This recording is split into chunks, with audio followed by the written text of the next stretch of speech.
I was very lucky to follow a pathway with the Western Bulldogs where I got the opportunity with the Witten project. So it was sort of a casual position, a couple of days a week, just sort of helping out where I could. And again, oh yeah, that sounds really good. So I took on that opportunity. So at that time, I was doing shifts with Event Workforce. I was working in Cricket Australia. I was working in Cricket Victoria, working at the Western Bulldogs and working at Target as well. I wasn't looking at it as resume building experience. I was looking at it as I was meeting all these really different people that were opening up really different doors with each thing I was doing.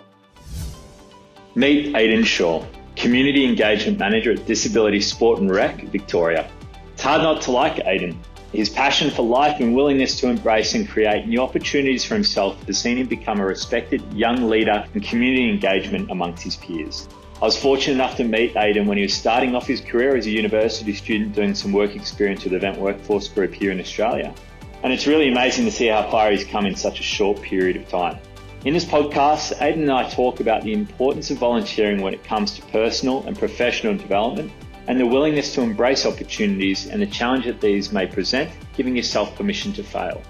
With experience working with the underprivileged, including refugees and those with a disability, this podcast focuses on finding your passion, embracing opportunities, and connecting with people in meaningful ways.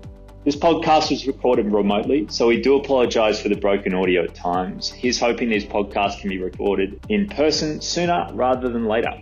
We hope you enjoy the podcast. Ayden Shaw, mate, so good to have you on the podcast. It's been a long time since we've caught up in person especially, but also just to chat with you. It's been a long time. So thank you so much for joining us, mate. I'd love for you to start off with a bit about your journey and how you got into the work you're doing at the moment. No worries, Shannon. Well, thank you firstly for having me on this podcast. It sounds like a really great idea. I guess my journey, there's sort of two parts to it. And the first part was I was a participant in sport. I guess going into year 12, I wanted to play sport at the highest level. And then for year 12, I decided I was going to retire from sport for that year. And they asked me to come out of retirement and play a match against a team sort of from interstate for football. And I thought, I'm not going to do any harm. 20 minutes into the match, I'd ruptured my ACL. So what it meant was, not good. But what it meant was, I guess, I had to reevaluate the pathway I wanted to take. And I was really interested in looking at the psychology of why people participate in sport and why people do well. So I wanted to be a sports psychologist. And when my ATAR came out, there was two subjects I was good at, PE and psychology. So I thought, beauty, I'm just going to combine the two of those for uni. So I did a degree in sports science and psychology, with the intention of wanting to become a sports psychologist. And when I was actually studying psychology and sports psychology in uni, I found it actually quite a limited area. So I guess that you'd only have three reasons that you'd be working with people. One being they'd have a high performance issue. The second might be there might be a family issue or something at home that's influencing them, or the environment. And I guess from that perspective, I realized that that wasn't for me. So I was halfway into my 4-year degree, kind of trying to work out where I wanted to go. I did a couple of subjects that was a little bit more sport development in their nature, but I didn't really have, I guess, a background or an experience in facilitation. And part of what we got to do with uni was a sort of placement with uni. And I ended up getting a placement, and thanks to, I guess, just looking at different options with Cricket Australia. At the time, they had an event called the All Abilities Championship. So working with people with a disability, and Aaron Dragwich, who is their current diversity inclusion specialist, he kind of took me under his wing for that placement. And at the same time that I was doing that placement, so that was for 90 hours, I also got a placement with the ICC Cricket World Cup in 2015. So I'd never had to kind of work in events before. And I thought, well, there was a couple of positions available, but in my background at school, I'd actually done a hospitality degree. So I got an offer from them to do a catering monitor position, which was literally walking around the MCG, making sure that all the fridges and everything was stocked with drinks. So something quite different in terms of my overall sort of journey. But there was a sort of opportunity for the person that was managing me with the ICC World Cup and also with Cricket Australia. They knew each other. And when they sort of found out that I was working with both of them, they suggested that I do a bit of work with Cricket Victoria. So for my next placement, and I was quite new to the sport development sector, I got tasked with creating, so in Braybrook, which was in the western suburbs of Melbourne, before women's cricket was a thing, a women's cricket hub. And I think at that time, obviously I had grand plans that, we'd be running massive matches for women in that area. we'd have come and tries where there'd be thousands of kids coming. And that was the first probably, I guess, experience where I worked out that things don't work out how you planned. So I think I ran 4 come and tries in that time. I think I had 3 participants, male, and one was a female. So in regards to what we set out to achieve, I didn't get anywhere near what we wanted, but it did give me the chance to work sort of in the inner sanctum of Cricket Australia, and it lit my passion for working in that inclusion space. Yeah, awesome, mate. But the other part, I guess, to my journey, and that's something that I've been really lucky in, as you know, Event Workforce ended up being an eye-opener for me, because I'd never seen that interrelationship between sport and events. Yeah. And I reckon in the 1.5 to 2 years I worked with you guys, I would have done at least 60 events. Mm-hmm. And you're doing so many different things in those 60 events. I guess what it sort of showed was diversity of experience and being around, I guess I'd never really worked in that volunteer space before. An Event Workforce had such a structure to it that was quite exciting, where, you know, you'd get almost incentives for doing shifts. So it wasn't just a paid thing or a volunteer thing. They might have their badges that you'd earn, so you'd work your way up the ladder. And as a uni student, it was like, oh, I can say I've done this, or I can say I've done this. And at that time, I didn't have a lot I could put on a resume. But I was doing some really great stuff for Cricket Australia, so working more in that development space. And I sort of realised that I was almost pigeonholing myself in cricket, which was great, because if I wanted to follow the pathway of wanting to work at Cricket Australia, that's really good. So I finished my placements and I rang the Western Bulldogs, and they were a partner of VU at the time, but all their placements were taken. And I rang someone called Kim Kelsey, and she managed a lot of their programs at the Western Bulldogs. You just called it out of the blue? Out of the blue. I looked it up on they had a website, they were called Spirit West at the time. Yeah. And I called her out of the blue, and I actually got through to the receptionist first. And I said, hi, I'm just wanting to talk to Kim. And she said, oh, well, she's busy, won't be able to take a call, so can you leave a message? So I left a message just saying, I'm really interested in being involved in your programs. I know you've got no placements available, but I'd be keen to have a go at being involved in anything. And Kim called back the next day and said, look, I know it's short notice, but later today we're going to the tennis. So this was around sort of December, and they were doing a tour of the tennis headquarters there. And she said, oh, I know it's not really anything you might want to do, but do you want to come and supervise some kids we're taking to the tennis? I thought, oh, okay, I'll just do that. That sounds like fun. No harm doing that. Yeah. My first experience with the Western Bulldogs was walking around Olympic Park with some students that were from overseas and recently settled migrants and refugees, and teaching them about tennis. Something I had no experience of doing, but really what I got the chance to do was make sure they're having a good time. And Kim was really impressed by that. And that was where I got my first real experience working in a volunteer setting. So they had a program called their Adapters program. And it's something that was really clever. So Michelle, who was their diversity manager, she was from Turkey. Okay. And when she went traveling overseas, she noticed that when she plugged in her adapter, she could put it in anywhere she went. It was a universal adapter and it would suit for where she was. And she thought, well, that's kind of what volunteers need to be. They need to be adapters. They need to be able to change the way they operate. They need to be able to fit in wherever they kind of get the opportunity to. And so that's what they call their Adapters program. And I think it still exists in some format with the Western Bulldogs now. But it provided them the chance. So for probably 4 to 5 months over 2015-16, I would go out on sort of school days. So uni, I was doing 5 subjects at uni because I really wanted to finish my degree a little bit earlier. But we'd go out to Werribee and deliver lacrosse in high schools there. So working with refugee or community background students. So for me, as someone working very early on in the sector, I'd had exposure already to people with a disability. I already had exposure to people with a refugee background. And I hadn't even picked up that I was getting experience of this. And it's now that I'm working, I reflect on it and go, oh, that was a really good grounding. But the structure for the Western Bulldogs program was I ended up becoming sort of a lead adapter, but there was only a core group of 5 to 10 of us. And I think that's the thing we often find managing volunteers just in general. You can have some really great volunteers, but you want at some point for them to move on because that means you've done your job and they've found something. Yeah. I was very lucky to follow a pathway with the Western Bulldogs where I then also got the opportunity to become, so they ran the Witten project.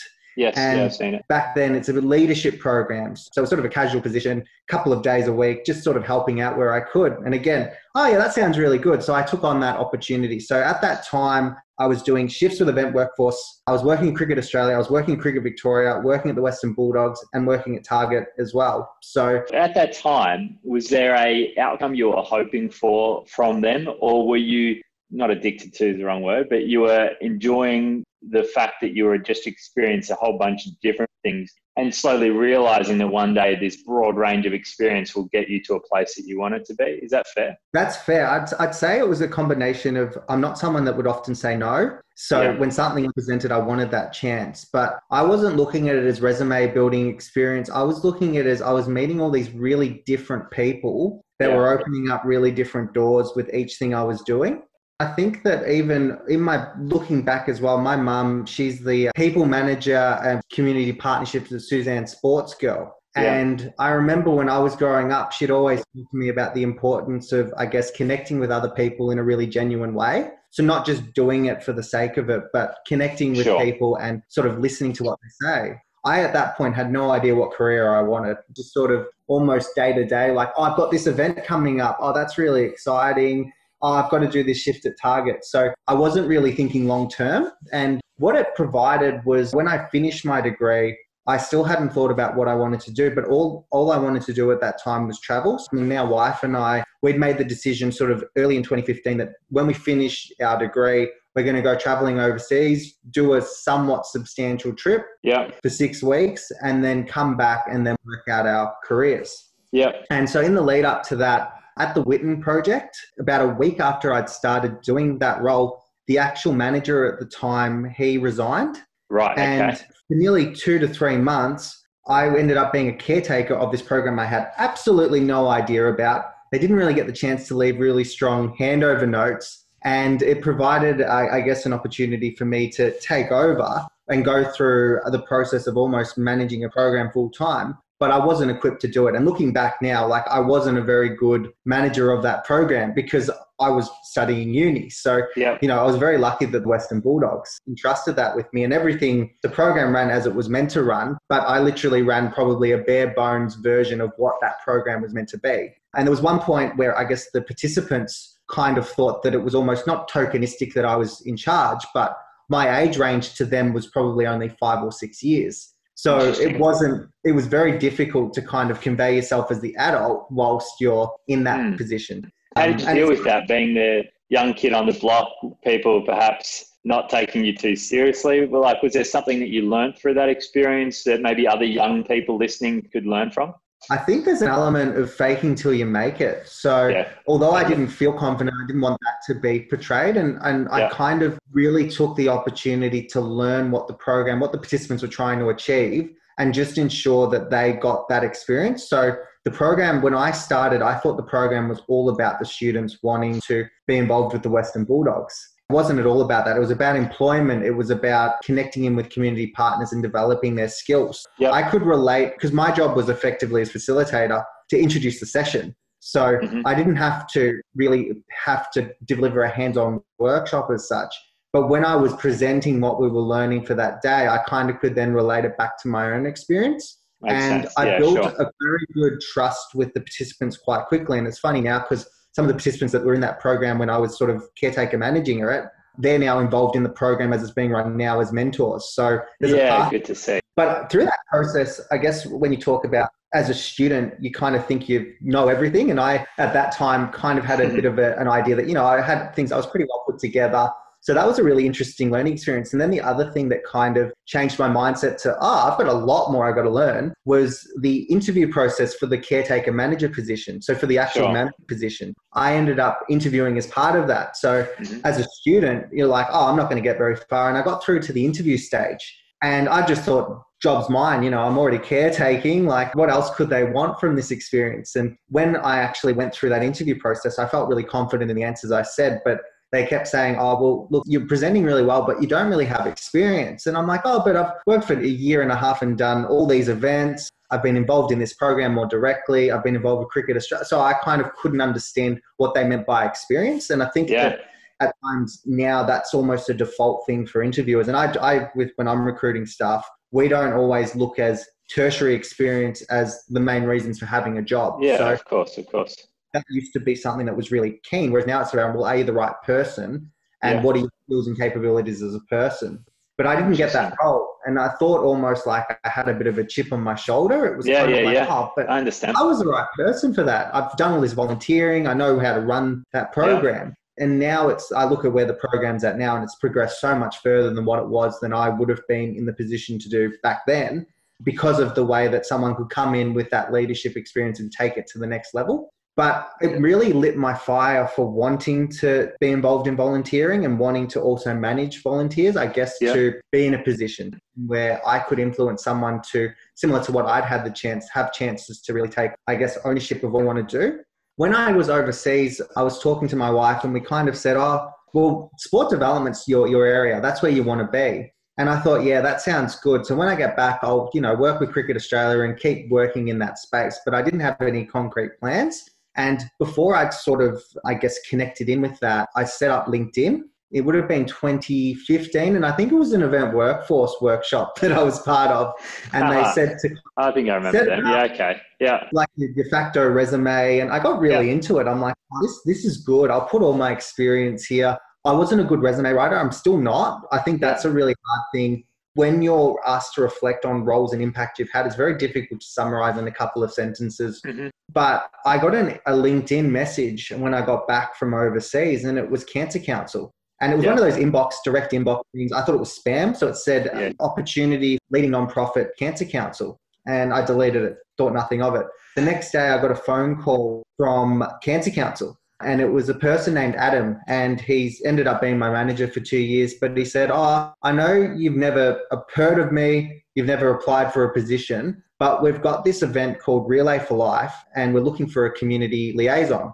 And I said, what's Relay for Life? What's Cancer Council? And my involvement in Cancer Council to that point, my auntie, when I was about 2 or 3, she passed away. So for my family, Daffodil Day is always of real significance. So I guess that comes to that purpose side of things for people that we often talk about. So it was for me an alignment of values, but the role was managing volunteers in Relay for Life events. So I went from, I guess, not having a job to suddenly having a full-time job just from coming back from overseas. And I was heading out to Echuca the next day. So over that period of time, I managed 5 events in 5 different geographical locations. Yep. So Echuca, Sale, Caroline Springs, and also other events. It was all across Victoria. There was probably 16 of us.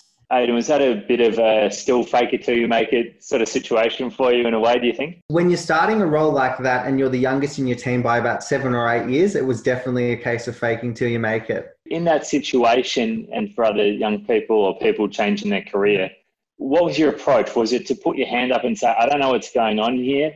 Or were you like, I'm just going to have a crack and hopefully don't get it wrong. And if I get it wrong, I'll put my hand up. Like, where'd you find the balance? I found the balance in, I guess it was a combination of, I'm going to try what I think will work and knowing that it won't. So observe. For the first couple of months, I didn't really try to do anything too drastic. I just kind of listened, observed and watched. And it was especially weird for me because I guess my perception of what working in a team was very different, because the team for Relay for Life was part of the broader Cancer Council team, and the Cancer Council team was part of fundraising. So you've got this organization that's massive and really well known for its breakthroughs in terms of research and prevention. And then we're the fundraising team. So for me, as someone sort of new to the sector, I had no experience in fundraising, yet I was expected to deliver an event that raised sometimes up to $100,000. Yeah, sure. But I think that the notion of what I was able to kind of bring into that team was more of a community development approach of the money comes secondary to engaging with your volunteers in your community. So comes secondary, do you mean it comes from, is a result of that? Yeah. Yes. It's a result of, I think if you're fundraising and your primary focus is to fundraise and tell people and they know it's fundraising, there's so many other organizations out there fundraising. What sets you apart? And what set us apart was our people, not only in the role that I was in, but my role wasn't to be me and to do all the work myself. Mm-hmm. The biggest challenge for me was suddenly I wasn't meant to do the work. I'm meant to empower these volunteers that work 9 to 5 and then they work in this volunteer capacity from 5 to 9 to suddenly have to do that role. So this was before, now looking at technology, it would probably be a lot easier. But my perception of hard work at that time was driving from one place to the next, to the next, to the next. Yeah, of course. Not really having a structured plan in place. There's two bits there, Ayden, I'd like to jump into. One is about the theory that volunteer managers are often in the situation where they think they need to do everything themselves and they get stuck because often their teams are small. That's one thing, and about the empowering of the volunteers to deliver that message, because without the team, it's nothing. And then the second one you said about fundraising is the outcome of the community and perhaps the mission and what we're all trying to achieve here. I'd almost go as far to say that the volunteering and retention of volunteers is similar in that sense, because it's about the message and culture and workplace that you're creating for them too. So maybe just on that first one there, if you had any more further thoughts on, or if you ever caught yourself being like, I need to do everything, and then being humbled by the fact that others were there to help and support you. Yeah, I guess when my manager was checking in on me, and the check-in wasn't around what have you been up to, it was more around what have you actually done to empower your volunteers, because I'd say, we've done letterbox dropping and all this thing, but he's like, well, do you actually need to be there to do that? And that was a change in mindset. Big time. I need to have trust in my volunteers to do that for me. And that was where I sort of started to take more of a back seat to it. Mm-hmm. Someone like me that likes to do things, it was really difficult to take. Sure.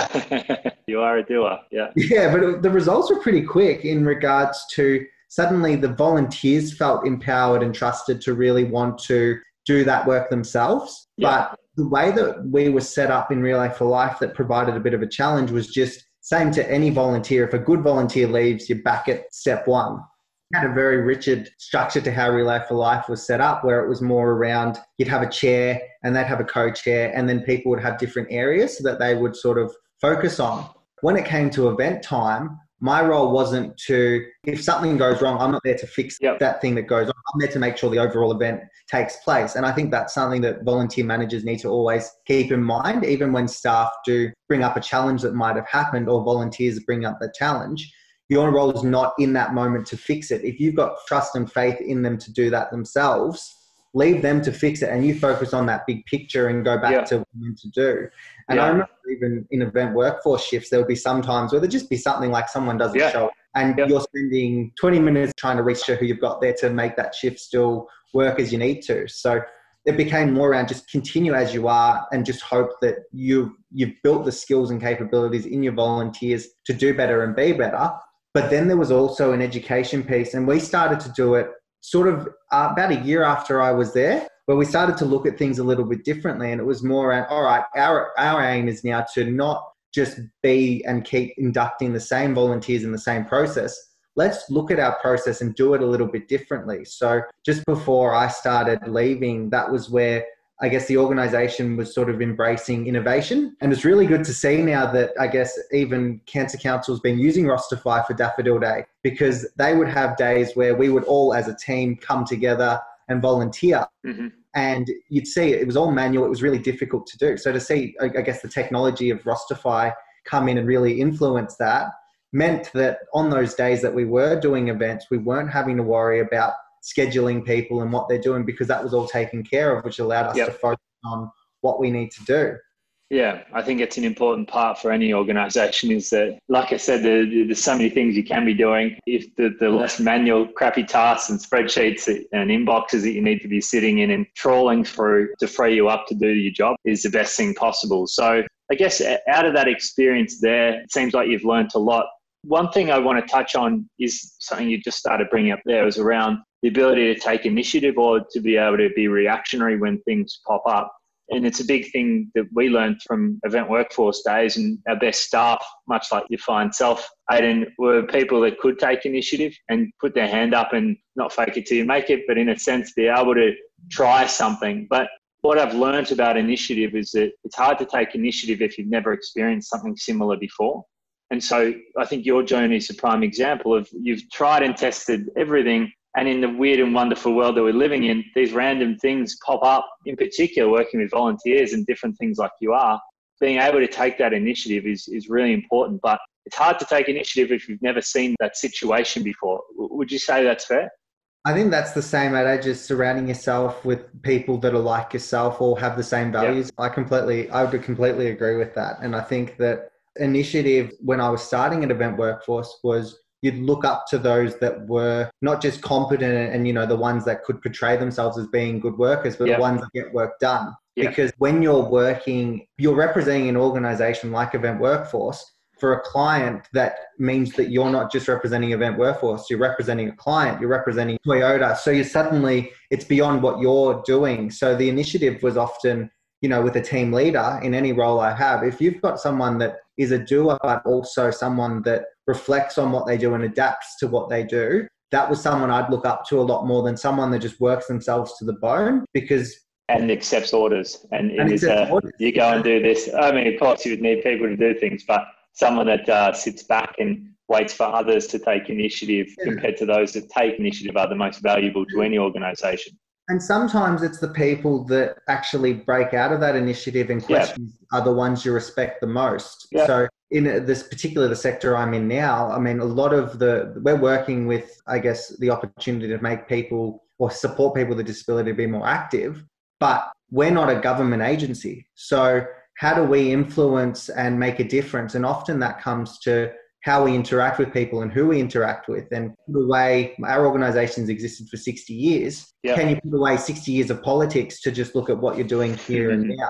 And that's something the joys. That's really interesting. Whenever I induct people to work with our organization, and for us, it's more now in big events. So we run big events that we could not do without volunteers. It's more around, you're now representing disability, sport and recreation.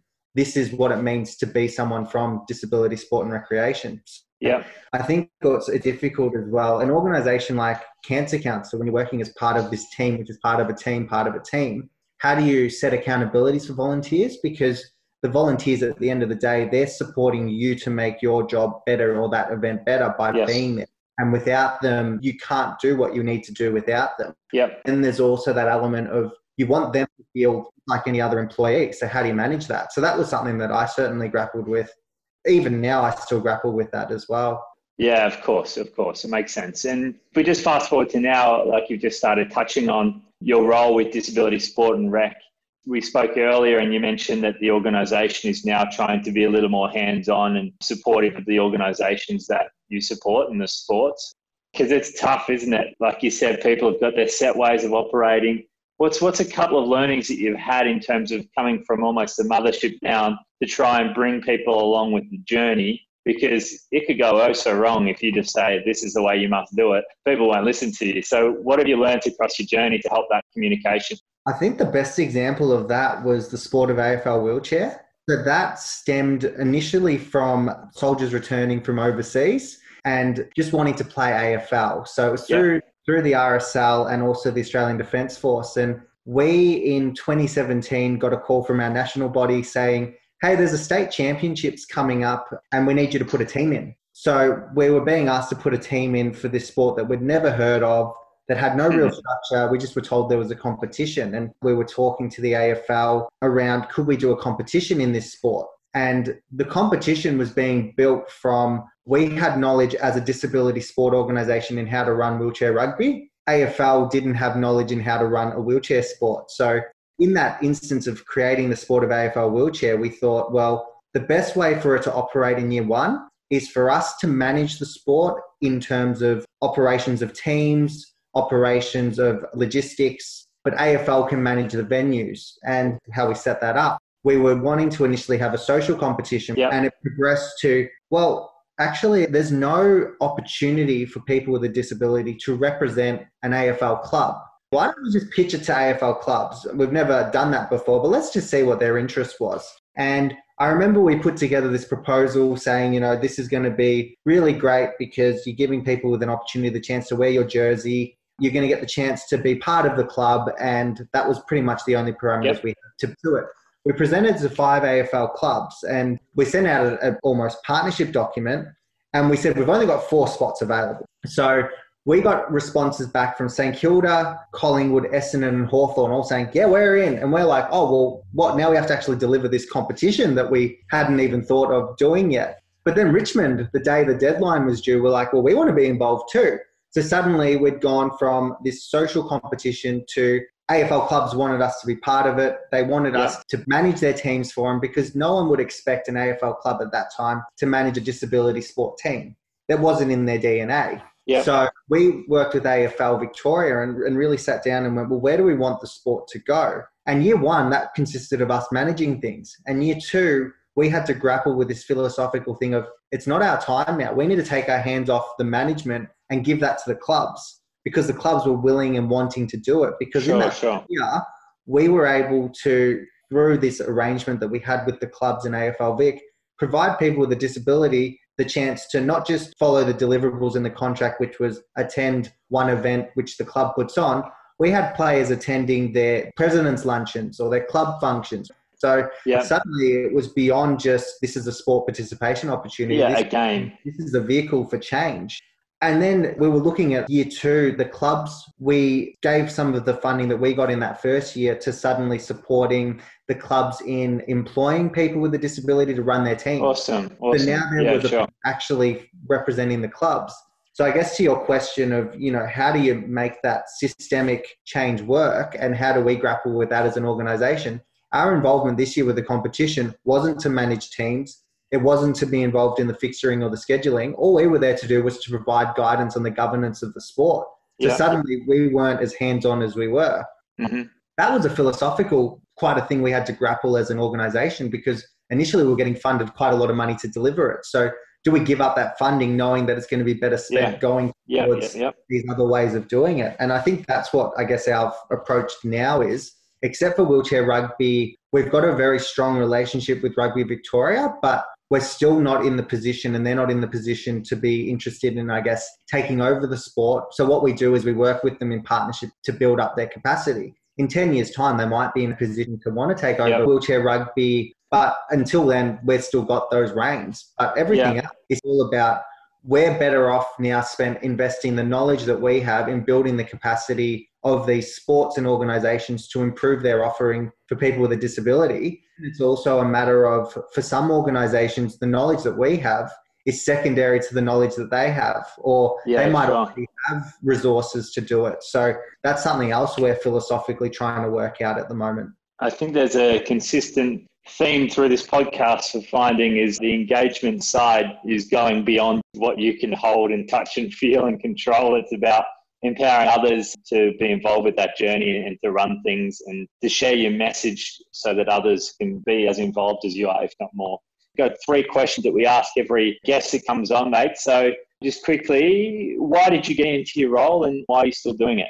I got into my role because where I was at Cancer Council, I got fundraising fatigue, and I wasn't having that alignment with what I wanted to do and my passion of helping people with a disadvantage to be not just active in sport and recreation, but just more involved. For me, it was just around an opportunity arose to actually have meaningful and purposefulness in your day. And people often say that if you enjoy your job, you don't have a day of work. And I certainly feel that, because I get the chance to help people with a disability be involved in sport and recreation. But I still talk to all those organisations that I started working with. I had a meeting with Cricket Australia last week, and we were talking about the potential of bringing in wheelchair cricket. So it's just a chance to constantly challenge yourself, but then also, and I always talk about, if I didn't enjoy my role now, I wouldn't be there. Yeah, I get it. Thank you. And then lots of funny, strange, awkward, crazy situations can happen when working with volunteers and volunteer-led organisations. Is there one moment that sort of sticks out to you from your career working with volunteers? Look, there is one situation that sticks out to me in that it just shows how you can kind of translate your experience from one thing to the next. Cool. Cancer Council, when I was there, we had Daffodil Day. And the first year of Daffodil Day, I was dressed up as the bear. And I got to relive my days as a bit of a mascot. But I got to tag team with Nick, who was in my team, and we both got the chance on one of the days to be the bear. So we decided that on that day, I think it was called Dougal, we were going to send photos to the whole team that they could put on social media of Dougal out and about. So it wasn't about suddenly us greeting everyone. So we ended up on King Street, out the front of some of the lesser reputable pubs. We took selfies going down escalators. It was just a lot of fun, but it was so weird because we're in this position where suddenly the photos we were taking, we went to the MCG. Suddenly I was looking at Instagram and it was lighting up with, oh, this is a really great engagement campaign, which was something we just spontaneously come up with. And there was another case with Event Workforce where, again, being Flip-Flop, it was quite a hot day and I really wanted to get back to my little area that I'd sort of cool myself down. Yeah. And there was the buggies that go past where the person drives the sort of golf cart to transfer patrons. So myself and I can't remember who it was from Event Workforce, it was kind of my handler at the time. We jumped on the back of the golf cart and started to do a bit of a Queen's wave as we were going across the whole golf course and did a bit of a tour. So no, that's just the mascots is such a weird part of it. Yeah, it is a weird and wonderful role, that one. I think you did a lot more of the mascots, but it is one that stands out. And then, mate, lastly, what does success mean to you personally? And probably potentially more importantly, what does it look like for the volunteer programs that you can lead? I think success for us now, we talk about we want to represent the voice of people with a disability. Yep. And I think a lot of it is in the employment space in disability. Success for our organisation looks like more people with a disability volunteering or having employment and then enacting that change. So that's where I really see value in, I guess, if we've got a really good volunteer program that's operating as it should, it means that we've got more people with a disability being involved in the space and working in the space. Yep. Fantastic, mate. Awesome. Well, look, Ayden, great to catch up with you again and really good to hear your story. I'm sure there's lots of young people coming through or potentially even with COVID, people changing careers or looking for a different way to be involved. The way that you've attacked things and been open to opportunities, it's funny how these opportunities come back around and help you along your journey. So it's a great story, mate. And I'm look forward to watching from the sidelines for what comes next for you, mate. I'm sure it's exciting times ahead. Appreciate that, Shannon. Thank you so much to, I guess, for giving that chance through one Event Workforce and then the chance to continuously come back to each other and talk about where we're both at. So I really appreciate the opportunities that I got. And part of what I want to do on a day-to-day is provide, I guess, other students and people in the sector that opportunity to kind of learn. And I'm still learning every day as well. So I really, really enjoyed this. Thank you. Good on you, mate. No worries. We'll speak to you soon. Sounds good. Thank you so much for listening to this episode of the Engage Volunteer podcast with Ayden Shaw. We hope you enjoyed it. If this is your first time listening, welcome. Our podcast aims to highlight the ways in which organisations and individuals are engaging their communities to connect them to events and causes they're passionate about, with new episodes released each Wednesday fortnight. The best way to support the Engage Volunteer podcast is to click follow in your Spotify app or wherever you listen today. And of course, tell your friends about us. On the next episode of the Engage Volunteer podcast, we're joined by the lovely Taryn Evans, Workforce Planning Manager at Melbourne Olympic Parks.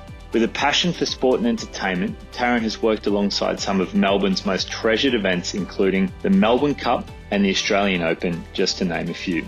In this podcast, Taryn and I take a closer look at what it means to be a good leader and how through learned experience, both good and bad, leadership can be harnessed to ensure that you get the most out of you and also your team.